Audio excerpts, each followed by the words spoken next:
Hey guys, Kev here, and I'm waiting for my buddy Brian to show up, meeting up to give him back a knife that I borrowed. So shout out to Brian over on Instagram. It's knifenerd_.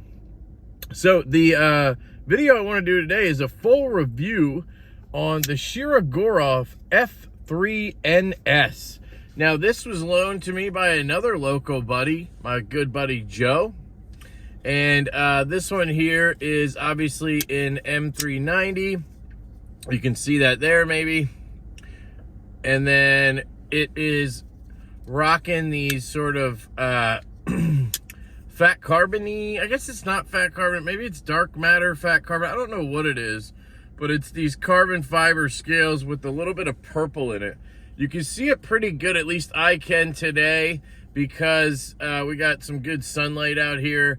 If you're in a dark room or not a well-lit area, it kind of just looks like carbon fiber. So it's kind of nice that it has this change in color, and it's kind of a subtle purple, right? I don't know too many people that, all right, I just ate something.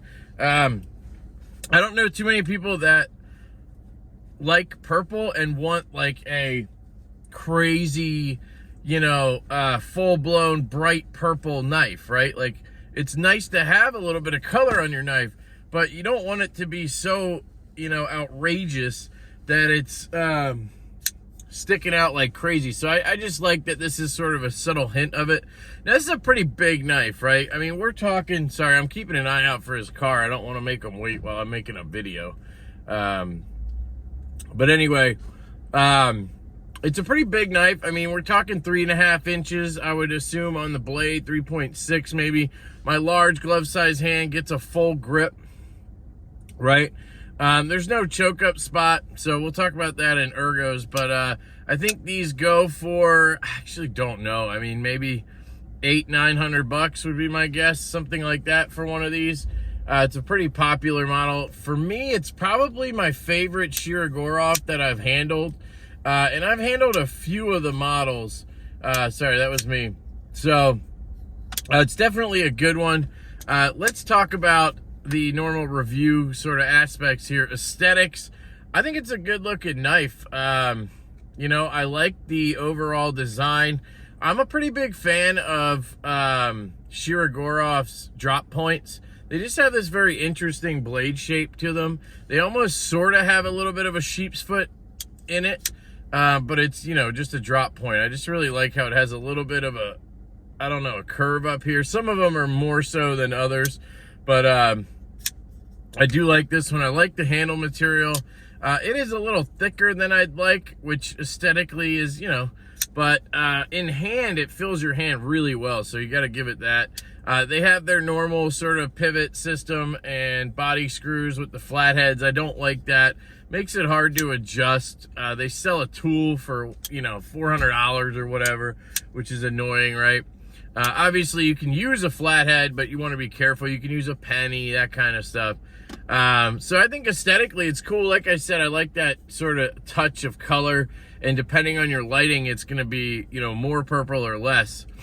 So getting into ergos, man, this is the most comfortable Shirogorov I've handled.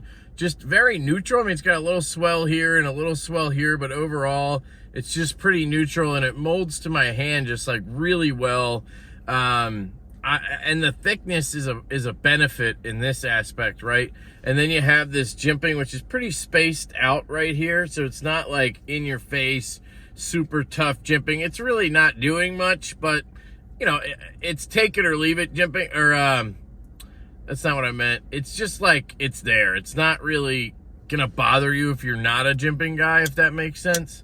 So yeah, ergos are pretty good. You just can't choke up. I wish I could choke up. You guys know me. I want to choke up and do the cutting and stuff, which gets us into cutting.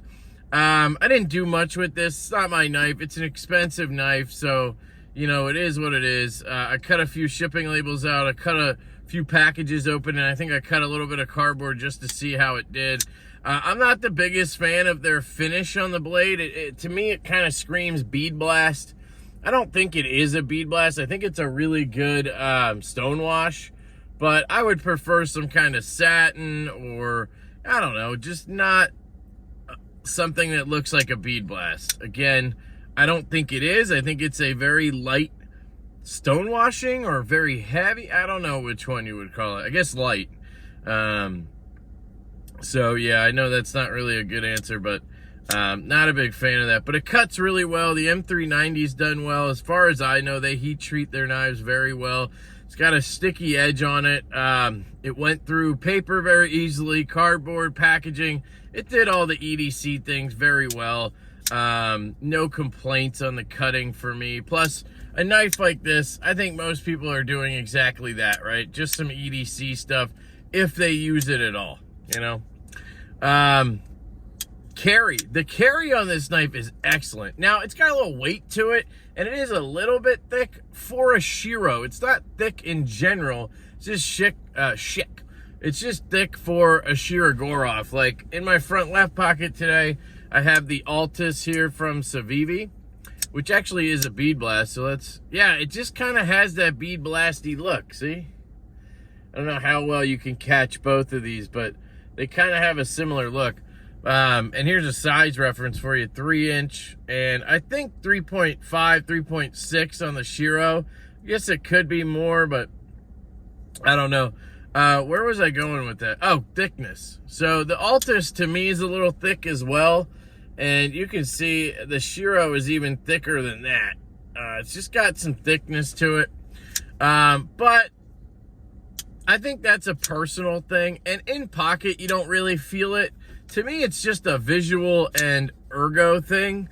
While I like how it makes it comfortable, I don't like that it's thick. I know that's weird, but that's just how I am, you know? All right, so carry. Yeah, it's a little bit heavy, but it carries like a dream, guys. This clip works excellent. You don't have a ton sticking out, just about that much. It just hangs in pocket. It doesn't tilt, doesn't do anything weird. I've enjoyed carrying it. I've carried it maybe 5 times since I've had it. I've had it for a little over a week. No, I've had it for about a week now. I've carried it like 5 times, not the full day, but I've gotten enough carry out of it to, you know, get my take on it, and it carries really well.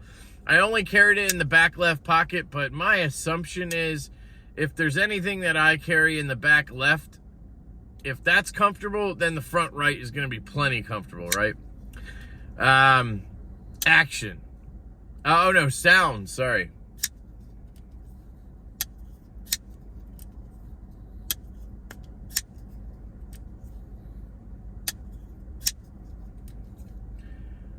So it's a liner lock.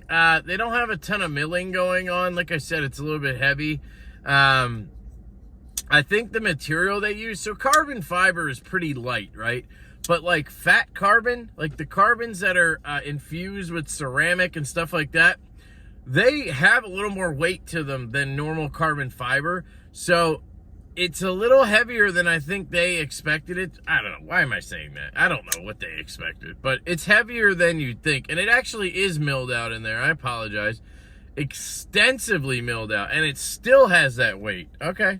Sorry, correction. You can see in there, hopefully, a little bit.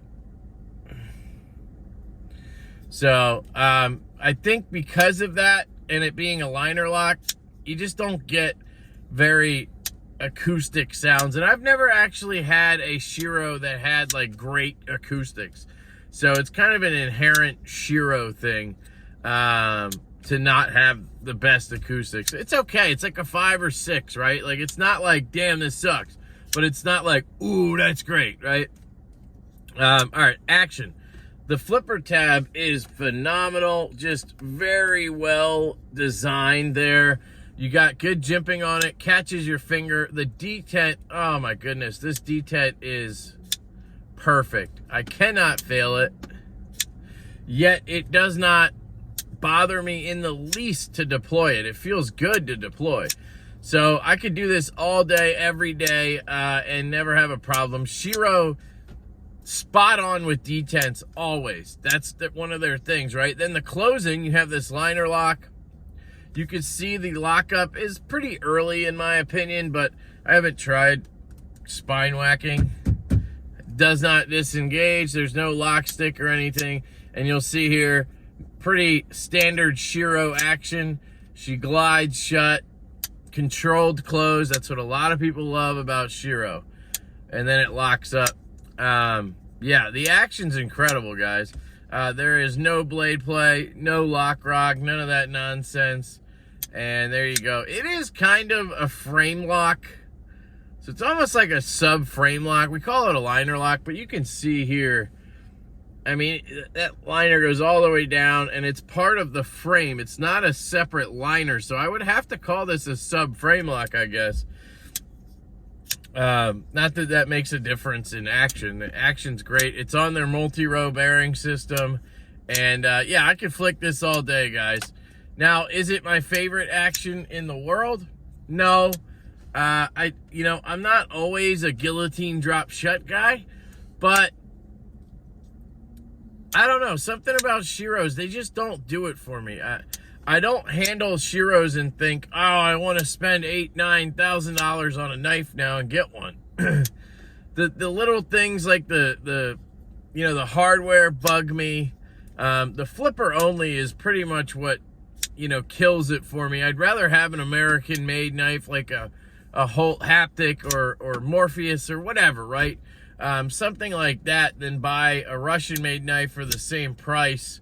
And I get a little better action for me with the Holts and stuff like that. So overall, I really think it's a great knife. I think the F3NS is fantastic. I think Joe got himself a very nice example of one. One thing I want to mention as well with Shiro is their detents are very late. Like you can see it's about to break here. And it has a ramp, but it's just not the best ramp. It doesn't just glide right past it. You do have to kind of get past it. But once you do, it dropped. But you see there where you can kind of shake it back up. If you disengage too high, you're going to end up doing that. So you just want to get past it and let it drop. Which usually just means get low, push it. You know, not really an issue, just something I want to note. It's another thing that kind of bugs me about a $800-900 knife or whatever. So yeah, that's it, guys. Quick review on the F3NS. Really cool knife from Shirogorov, or as some of my buddies would say, Shirogorov. Let me know what you guys think in the comments. Do you have one? Do you want one? Would you get purple? Would you want blue? Would you, you know, there's obviously different colors of this. Bronze. Is this up your alley or not? You know what I mean? So I love you guys. I hope you have an absolutely fantastic day, and I will catch you later.